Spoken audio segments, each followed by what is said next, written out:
Over the past 40 years, the incarceration rate in the US has increased over 400%. America has about 25% of the world's incarcerated population and an incarceration rate unmatched by any other nation, even North Korea and Russia.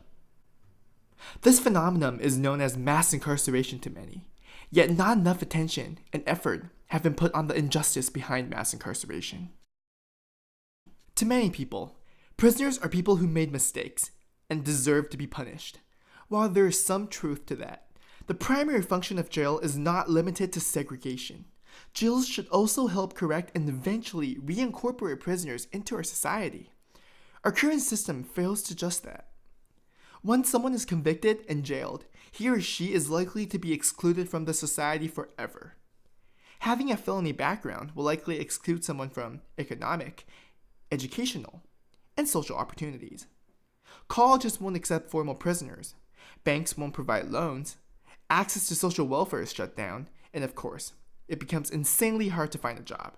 Without these opportunities, stigmas about prisoners arise and they are socially doomed. In fact, 2/3 of released prisoners are rearrested within 3 years because once someone is locked up, the person is marginalized from the society forever. If that does not bother you enough, here's a more problematic piece. The United States is not incarcerating individuals, but social groups. We are using our prison system to incarcerate black youth on a massive scale and to perpetuate racism. While black people consist about 13% of the US population, they make up 39% of the incarcerated population. Inner city young blacks are being seriously targeted by the current system, and there are 2 reasons behind it. 1. These young blacks tend to live in impoverished neighborhoods. Not only do they suffer poor living conditions, they simply do not have the same education, skills, and the resources to survive or even to maintain a sustainable living. Many of them are either unemployed or underpaid and lack the proper social care to survive. As a result, many of them resort to drugs and other non-violent offenses to survive or escape the harsh reality, and a lot of them end up in prison cells. Are they to be blamed for violating the law? Maybe, but it's fair to say that any social group would have made the same choices under the same conditions. The other problematic aspect of this seems to be the racist mass incarceration is created on purpose. From the war on drugs back in 1971 to the different treatment between crack and powder cocaine to mandatory minimum, our policy has targeted poor inner city blacks. Instead of helping them, it jails them. Currently, about 20% prisoners are jailed due to non-violent drug offenses, and a lot of them were blacks who rely on dealing drugs as the only significant source of income.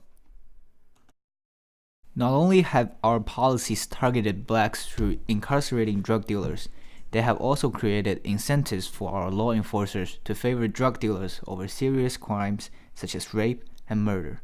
Inner city drug dealing is one of the easiest crimes for police to get their hands on. They are also less dangerous than crimes like serial murder. For many police officers who are monetarily and career-wise incentivized to catch more crimes, inner city blacks became their best targets. The more blacks that are arrested and jailed, the poorer their communities are. The poorer their communities are, the more likely they are to do drugs. This dreadful cycle for poor blacks created by our prison system reinforced the false racial stereotype that blacks are poor, that blacks are dangerous, and that blacks are inferior.